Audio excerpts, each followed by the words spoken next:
Hello, I'm here with another quote diagnosis video, and for today's quote diagnosis, I will be diagnosing the quotes of Nikolai Gogol.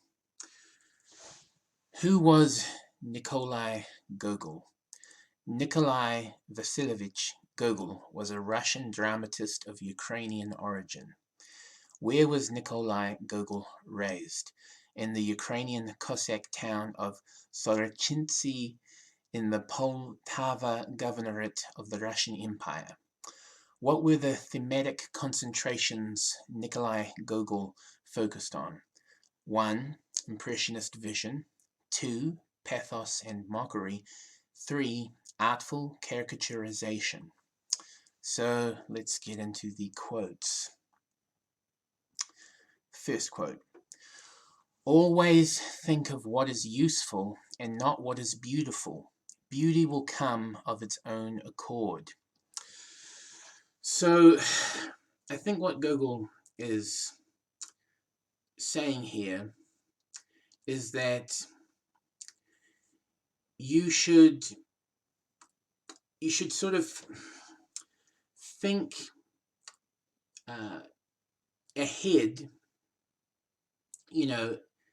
for what you will validate in a way that is focused on utility, because that makes things easier. If you get what I'm saying, it makes things easier for you, so that more possibilities open up, so that your life will, it will become more idyllic. It will become more beautiful because it's functioning better. So the more useful you are trying to become, the more beautiful you will become too, because beauty follows utility, right? Think of it like this: like, what cleans a surface that's messy? What cleans a surface that's messy? Is it just gazing at the surface and imagining that it's clean? No, that's not what cleans a dirty surface. What cleans a dirty surface is getting a cloth, or getting some spray and wipe and spraying and rubbing until it's clean. Basically, utility freshens the aesthetic, in the sense that it makes the appearance of things more in tune with what we desire them to appear like. So what Gogol is essentially saying, in my opinion here, is that you should be focused on utility, because that's what cleans the world up. That's what eradicates the disgust factors. And, in the absence of disgust, you have beauty. So beauty follows utility. Next quote. The longer and more carefully we look at a funny story, the sadder it becomes. So what I take Gogol to be saying here is essentially that there, it is a commentary on the darkness behind comedy, so to speak. So if you go and listen to a lot of commentary on comedians and their personal lives, there's a lot of social commentary. So not out of the comedian's mouth per se, but from people who encountered the comedian. There's a lot of talk that, they when you meet a comedian in real life, they're troubled, they're damaged, you know, etc., etc. So I think what Gogol is hinting at with this quote is that behind behind the smile of a clown, there's an actual face that is frowning. That smile is just painted on. So yeah, that's what I think he's alluding to there. The next quote: I am fated to journey hand in hand with my strange heroes, and to survey the surging immensity of life, to survey it through the laughter that all can see, and through the tears unseen and unknown by anyone. So what I take Gogol to be saying here is that he's talking about his own characters, you know. He's talking about how he feels fated to travel, in a sense, with his characters, and to explore to explore that which is obviously hysterical, in the sense of absurd, and as well as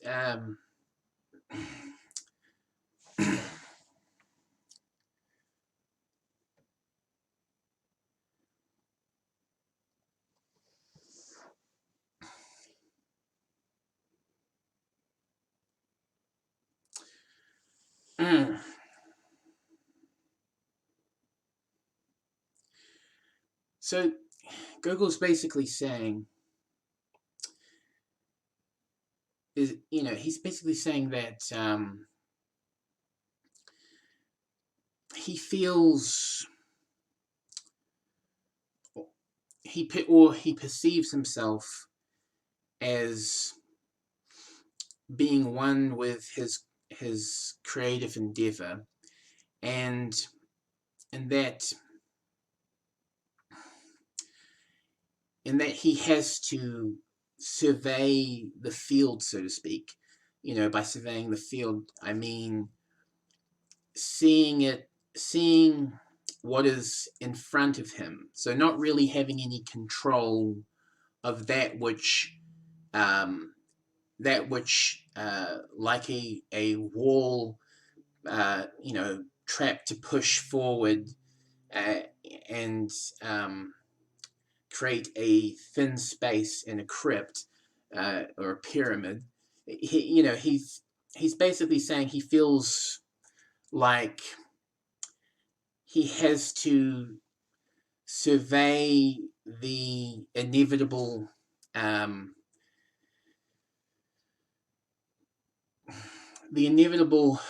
perplexities of life, when the veneer has been gotten rid of.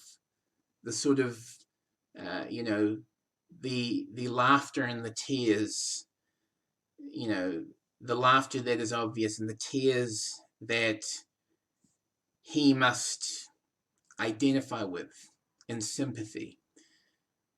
And so he's basically talking about how his creative journey, so his life as a creative individual, has those aspects of, individuality, like seated individuality, where things are just coming at him, and with it, it's like seated individuality with a collective eye for landscape. That's an interesting perspective to have, Next quote: Two turtle doves will show thee where my cold ashes lie, and sadly murmuring tell thee how in tears I did die. So what Gogol is saying here with this poem poetic verse, what have you, in my opinion, is he's basically saying that that peacefully it will be revealed where, you know, what his remains are, you know, where his remains are, and there will be a moment of reflection when his despair resonates with you, and so, you know, peace, because, you know, what is a turtle dove? You know, it's a symbolic representation of, you know, I come in peace, passivity, not passivity, but I come in peace, peace unto you. You know, like the alien stepping out of the flying saucer. You know. Anyway, yeah, and yeah. Next quote. However stupid a fool's words may be, they are sometimes enough to confound an intelligent man. So, what I take Gogol to be saying here is less of a commentary on the fool and more of a commentary on the intelligent man who, by his intelligence, doesn't, you know, can come to believing wrongly that everybody is working some kind of rational angle, that everybody is seeing what he's seeing, essentially, because his own sight has proven him correct time after time after time after time. You know, and so what Gogol, I think, is saying here is that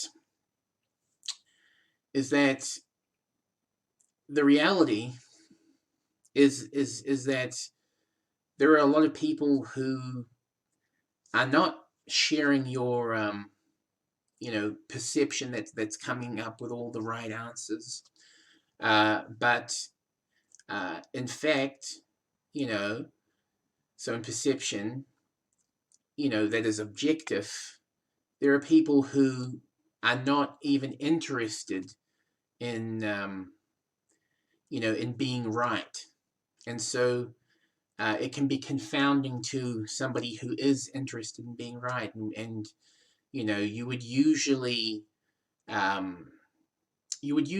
example an intelligent person and characters as a character who has a vested interest in being right, so being correct. Anyway, that's what I think that quote means. Next quote. We have the marvelous gift of making everything insignificant.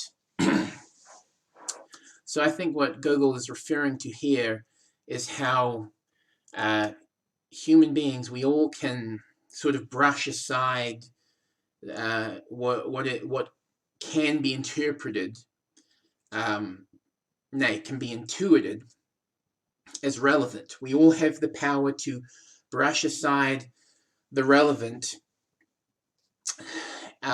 you know, making it irrelevant.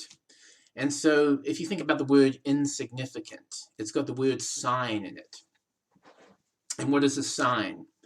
A sign is it's a message that's there.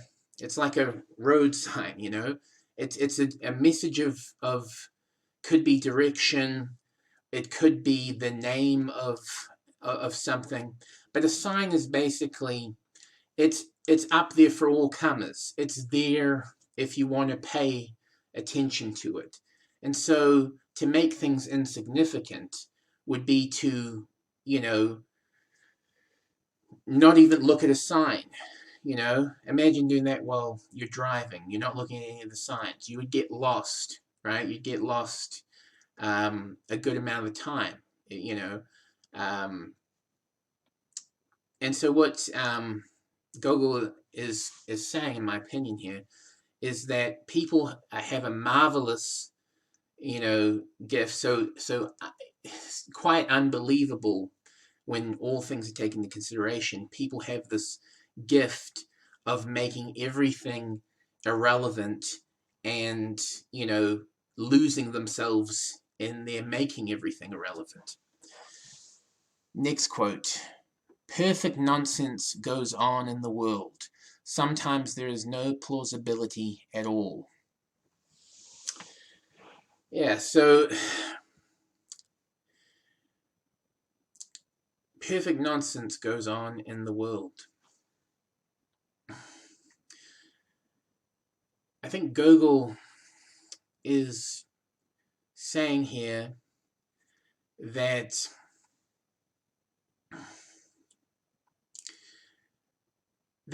things are acceptable in, the external environment from oneself that are seen through an individual lens very questionable. Like, why do people act in this sort of a way or say this sort of thing? How is it that the world opposes me in the manner that it does? And so again, this is a quote about the absurdity of reality when it impressed on the individual. Anyway, that's what I think it is. The next quote. There are occasions when a woman, no matter how weak and impotent in character she may be in comparison with a man, will yet sorry, let me start again. There are occasions when a woman, no matter how weak and impotent in character she may be in comparison with a man, will yet suddenly become not only harder than any man, but even harder than anything and everything in the world. And so, okay, this quote by Gogol, you have to take into consideration that Gogol was an impressionist. And so the world is the world according to impressionism. And so Gogol, in my opinion, is saying here that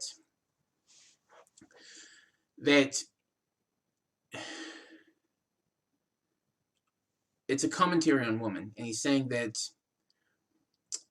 a woman, no matter how weak and impotent in character she may be in comparison with a man, so no matter how no matter how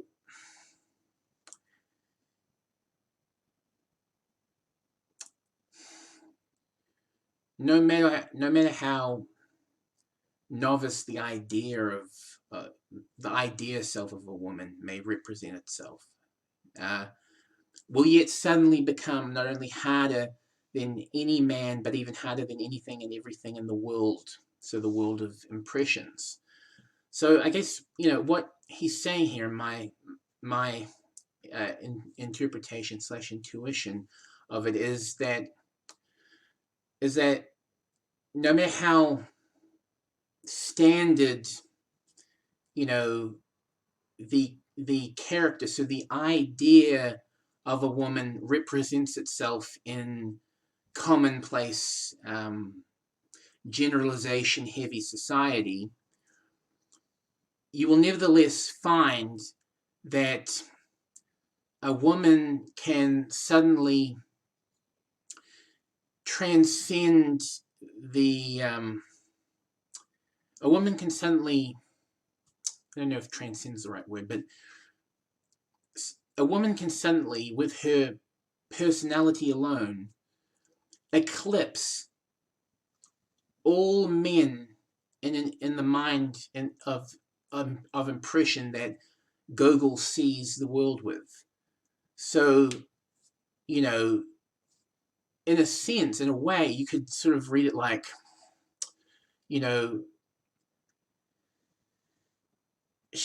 a woman can become captivating.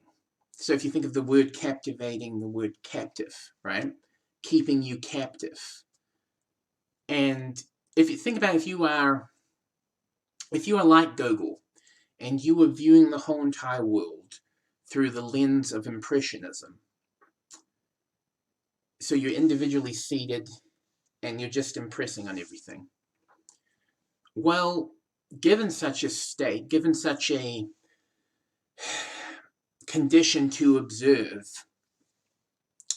you would, you know, you would be merely acting as reagent. So your understanding of yourself wouldn't be understanding of an agency. It would be understanding of a reagency. So a reactionary agency, as opposed to an agency that has nothing to react to but is acting will out into the world.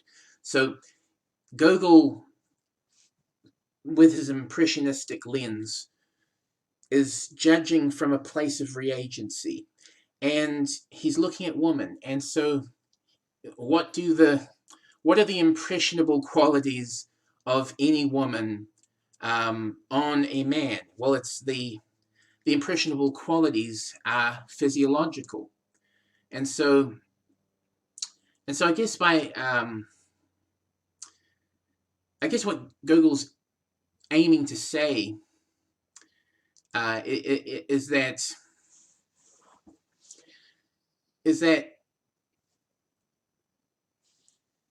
when you listen to your impressionable self, your physiology, so to speak, a woman, no matter how novice of character she may appear in comparison to men, of her same, station in life, she will, however, eclipse all those men in moments, because of how she is physiologically connected to affect your own impressionability. So that would be, for a man, his junk. If his junk floats up, in the dump heap of his body, then, oh my God, that, she is the maker of all existence. She is Queen Goddess. She's the Alpha and Omega. And so, yeah, it's interesting. I'm of a different cognitive persuasion to Gogol, so I'm not as prone to impressionability, and so I don't have those moments where I'm like, I scan a room and then whoa, encapsulation. Oh my God, everybody else doesn't exist. I see, if I look at a crowd, I see a crowd. You know what I mean? Sometimes you wish you weren't the way you were, the way you are, but it is what it is. Anyway, I think that's what Gogol is alluding to, the effect of impressionability on a man. And, yeah. So, next quote. What is stronger in us, passion or habit? Or are all the violent impulses, all the whirl of our desires and turbulent passions, only the consequence of our ardent age? And is it only through youth that they seem deep and shattering? So what Gogol is saying here, I think he's reflecting on what the passage of time, and the introduction of maturity has delivered to him. He's asking himself, what is stronger in us? So he's generalizing, is it passion or is it habit? So, Is it, the spontaneous, um, you know, liking of things, in the moment? Is it the interaction with immediacy, or is it habit? Is it the allowing for the predetermination of ways of doing things already? Which is it's a interesting question to posit for people to speculate on. But of course, people are going to have individual answers. And yeah. Next quote. It is no use to blame the looking glass if your face is awry. So what Gogol is saying here, in my opinion, is that there's no point getting angry, at how the world is appearing to you if you look in a mirror and you don't like how you appear to the world. So if you look in a mirror and you think, oh God, God, I'm a grotesque. Ugh, I would vomit my face out.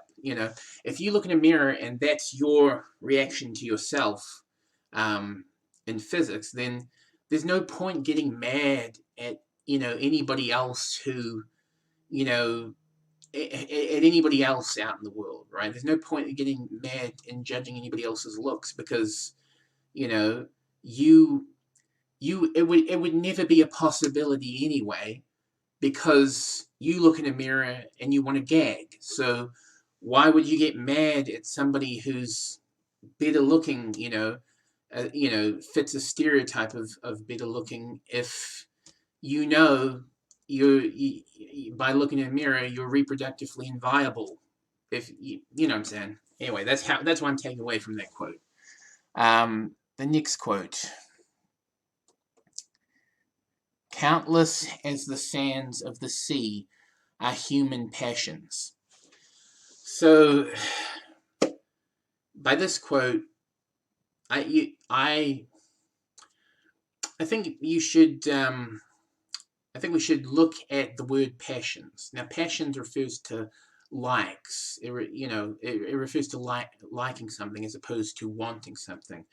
Wanting something is, that accords to desire, whereas passion, liking something accords to passion. And so, when you like something, that's an immediacy, versus, wanting something that's in projection, that's like, with an eye for the future. So, with passion, you're operating in immediacy. If you had no eye for the future to compare the present with, and you were solely located, with your realm, with the realm of your senses in immediacy, then there would be, there'd be nothing. The amount of passions you would have would be endless. Because what makes something right now suck? What makes something right now appalling, disgusting, bad, evil? Well, it's that you can envision something better. It's that you can envision a comparison. And so what Gogol is saying here is that, if you're completely stuck in the here and now, if you're completely in real time, then, your passions are, endless. They're infinite, because you lack that comparison. Anyway, next quote. Everywhere across whatever sorrows of which our life is woven, some radiant joy will gaily flash past. So what I take Gogol to be saying here is a reference to memory, and how memory can be tarred with tragedy. Memories of certain activities, memories of, certain, genres of life, so to speak, can be tarred, can be marked with negative experience. And even though that is the case, nevertheless, sometimes those areas for tarred remembrance, sometimes they will, there will be a spark, that surprises you. You might have never thought you would laugh at this particular type of joke ever again, but all of a sudden you find yourself laughing. He's talking about that sort of a thing, in my opinion, with this quote. Next quote. He who has talent in him must be purer in soul than anyone else. Another will be forgiven much, but to him it will not be forgiven. A man who leaves the house in bright, festive clothes needs only one drop of mud splashed from under a wheel, and people all surround him, point their fingers at him, and talk about his slovenliness. While the same people ignore many spots on other passers-by who are wearing everyday clothes. For on everyday clothes the spots do not show. So what Gogol is getting at here, in my opinion, is the observation that, through your own lens of your own individuality, if you have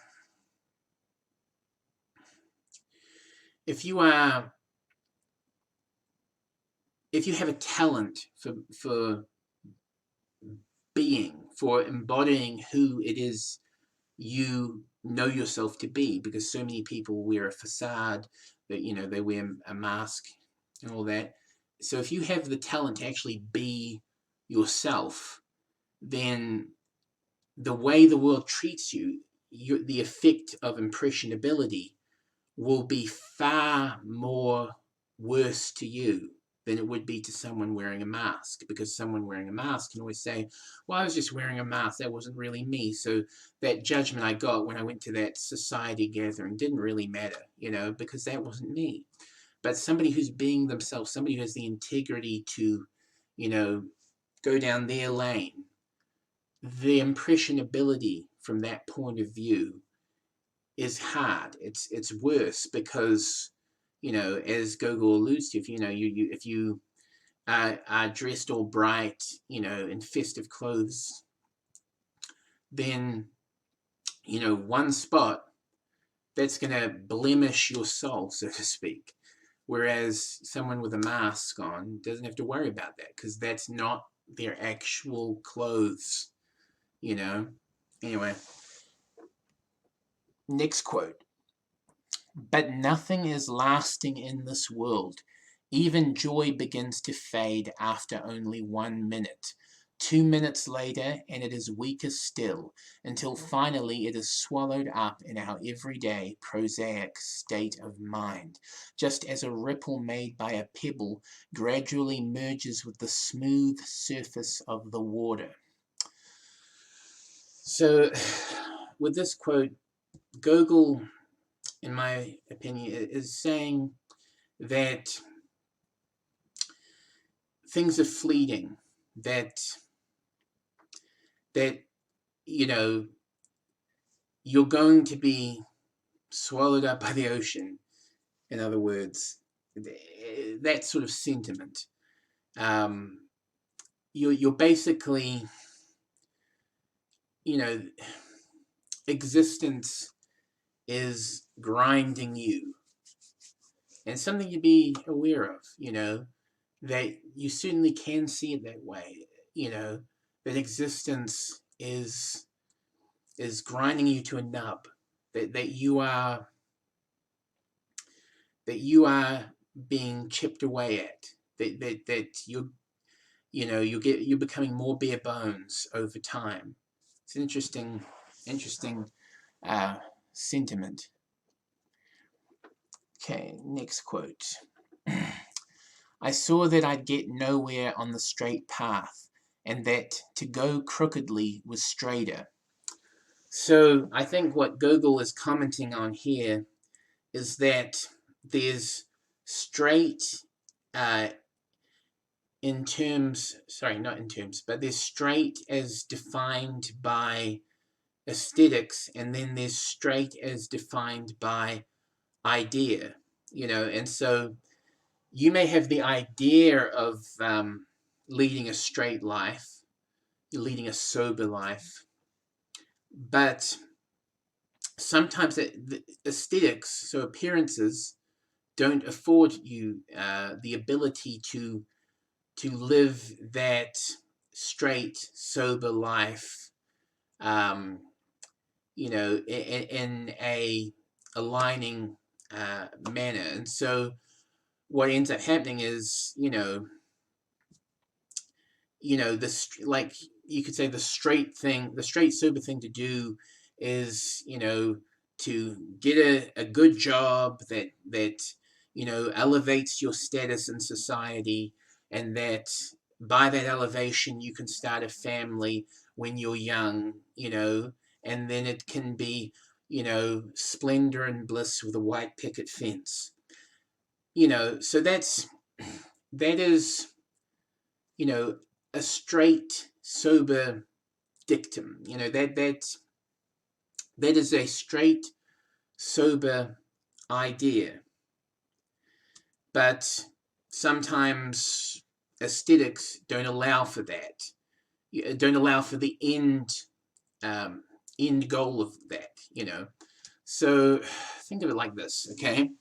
You have a projection of what is straight, what is sober. And then you have what is allowing you to be straight and sober in, immediacy. So right now, in real time. So what Gogol is sort of getting at is that what allowed him to be straight and sober in real time was, it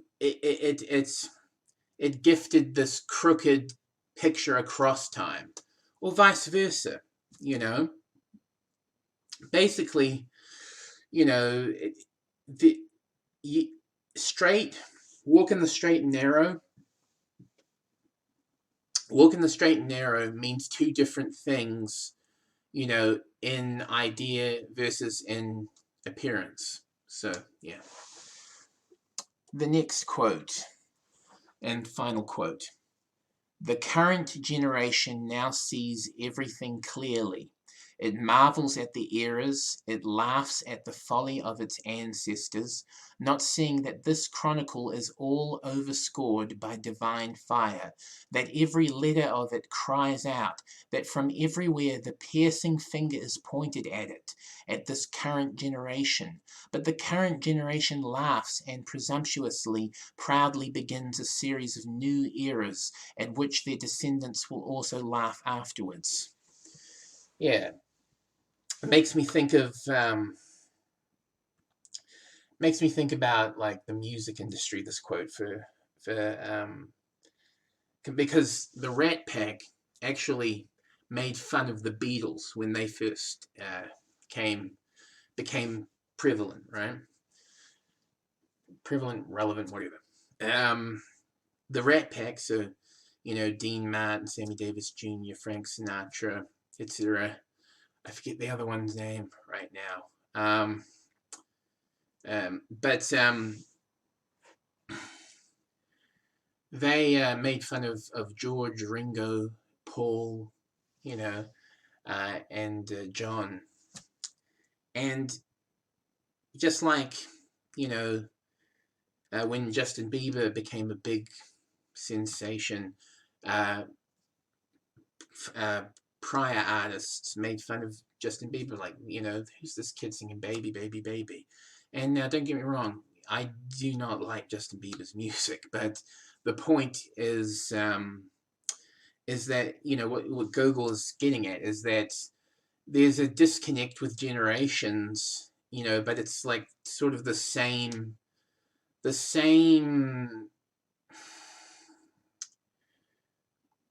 the same mechanics at work, you know. Every generation thinks it's unique, it thinks it's special, thinks we will rise up, but it's the same mechanics. Anyway, so that was the quote diagnosis for Nikolai Gogol. And so if you have anybody else that you would like me to do a quote diagnosis of, comment it below. Yeah. So I hope you learned a little bit more about Nikolai Gogol. Have a good day. Peace. Meow.